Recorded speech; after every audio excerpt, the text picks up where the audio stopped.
Now, if we are against love, then what kind of life should we have? If we are against love, what kind of life should we have?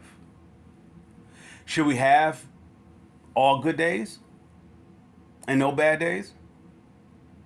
Or should we have all bad days and no good days? If we are against love, we should have all bad days and no good days. But show you how love works. Love would fight for us so that we won't have all bad days. It will fight for us so that we would have good days. And it's love desire that we have good days and that more abundantly. It's what we would call the abundance of life. Now, we were taught that we were supposed to have good days and bad days. Actually, we're not supposed to have good days and bad days. Well, for that to be implemented inside of us, in other words, that system of having good days and bad days, we have to start off doing something good and then betray the good that we're starting to do to go on the opposite side of good. That's how we're going to have a good day and bad day. So say, for example, if you're doing something that you're not supposed to do, it starts off as though it won't work out bad for you. But then all of a sudden, the bottom falls out and it turns against you. Why? Because it was no good. It had no good in it. Now, at the starting point that it was working good, that was God's grace trying to get us getting away from that road that we're on. Yet we're not listening to him because we're going according to how it feels. Now, going according to how it feels is going to always put you in a position to have something to work against you. Well, I feel good, or I feel like I'm loved, or I feel that's not completion. Because there's room for doubt for it. When it comes to love, or when love has overcome an individual, or let's say it has covered the individual, there's no room for doubt. This is why if you were in love with someone, right, the bona fide, this, as I guess you could say, being wide-eyed, in love with someone, gaga, if you will, you don't see that individual can do any evil. Because that's how pure love is. You can't see anything of the opposition of love. So when Adam and Eve was consumed in this death suit, they became physical. So now they can see nothing but limitations. So this is why God says to them. Now, God wasn't punishing them per se, but he was just telling them the outcome, which is the punishment. He tells them, man, you're going to work the dust of the ground all the days of your life. Why? Because you have that suit that's actually committed to the earth.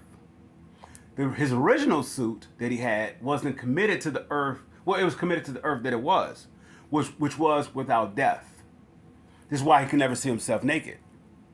If you were to go to Genesis chapter 2, and I want to say around about 19 or 21st verse, you will see somewhere in that area it talks about how men were naked and it was unashamed. Now, this is before Genesis chapter 3, after the serpent makes his pitch. But in Genesis chapter 2, you will see they was naked and unashamed. Why? Because the earth that they was in wasn't contaminated by the separation of God, by the thought of separating from God. It wasn't contaminated by that. So they couldn't see themselves as naked.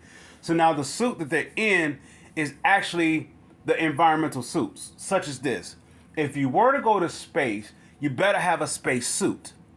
Not by man-made, but by space itself.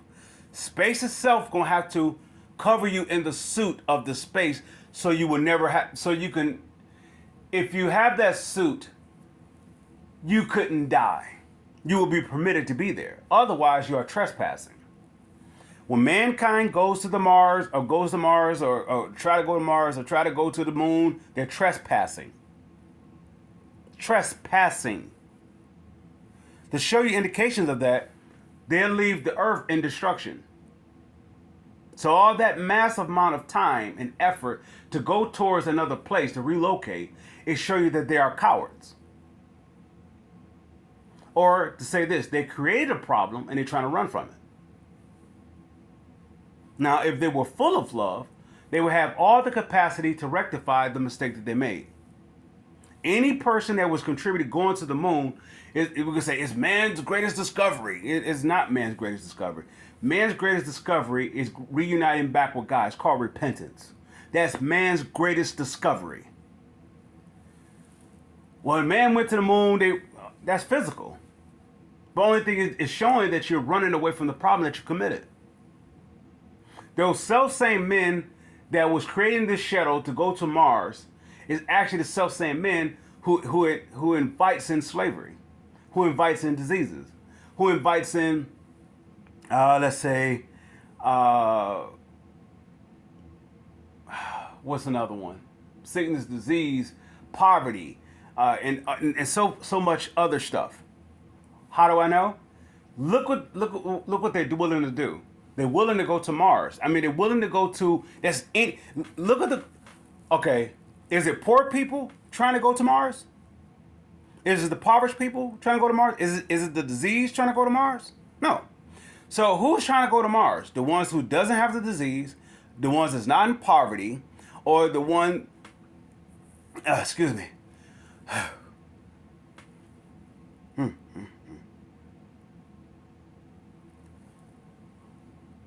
The ones who didn't, the one that doesn't have the problem, they're trying to avoid the problem that they created. So they're cowards. So they will be children of who? Satan. But here's how it works. They can't outrun the flame that's inside of them. Wherever they go, they're going to contaminate that. So they want to go to another place and terraform it. They want to actually turn it into what Earth is. So they use the self-same philosophy that so-called constructed the earth to another place. The only thing you're just doing is bringing the problems that you I don't want to say inherited, but the problems that you helped create in earth to another place. So that's essentially saying you grew up poor, or you grew up with this racist prejudice. I want to say segregational. This attitude within you, and you go to another place,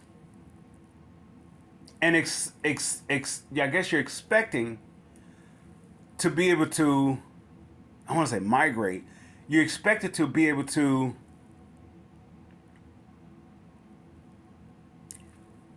be as the same as the environment that you're there, but actually you're going to bring that environment that's inside of you there. You're going to start off as though that you are one and the same as them, but it's going to be, you just wait for the opportunity for you to show your true colors. So, you know the saying that says you could take the person out of the ghetto, but you can't take the ghetto out of the person? That's an old saying. You could take, a person out of a racist place, but you can't take the racism out of that person. So wherever you go, you're going to contaminate it. That's the evidence of why the reason why they want to relocate, because they created the disasters of Earth by listening to the serpent. By listening to the serpent, you cause this greater destruction. Who is trying to go to another place? Look at the rich, the richest, supposed to be the richest man on the earth. He's the one trying to go to another place. Why? Because he corrupted where he actually is from. Why? Because he has a corruptive suit. And as long as he's inside that corruptive suit, he's going to continue to corrupt. Adam, you're going to work the dust of the ground to the day. You're going to work the dust of the ground all the days of your life until you return back to the dust. No matter how rich that person is, or how much they try to walk away from poverty or walk away from diseases, no matter how much they try to run from it, they are essentially trying to kill it. They are essentially causing the problems. Why? Because they're going out of space and they're bringing it back in. Who gives you the knowledge to leave the earth? You can't say love, because love is not a coward. Love, first and foremost, if an individual want to know how love works, first and foremost how love works, it starts within you. It's going to reconstruct everything that is loveless within you. so that you can't point the fingers to anybody else why you are unloved. Love, when John 3:16 takes its first steps inside of our soul, it comes to transform us from being loveless to being loveful. How so? By getting rid of all the things that will cause us to be loveless. It's not on the outside. It's on the inside. What the first thing that love did with me when I repented, which is the greatest discovery. Once I repented, love came in and said, well, let's get rid of pornography. Let's get rid of fornication. Let's get rid of adultery. Let's get rid of coveting after what your neighbors have. Let's get rid of dishonoring your parents. Let's get rid of stealing, lying, going after other idols, idolizing. Let's get rid of all of this. So what took place? The entertainment left, sexual morality left, intoxications left. Now let's go here.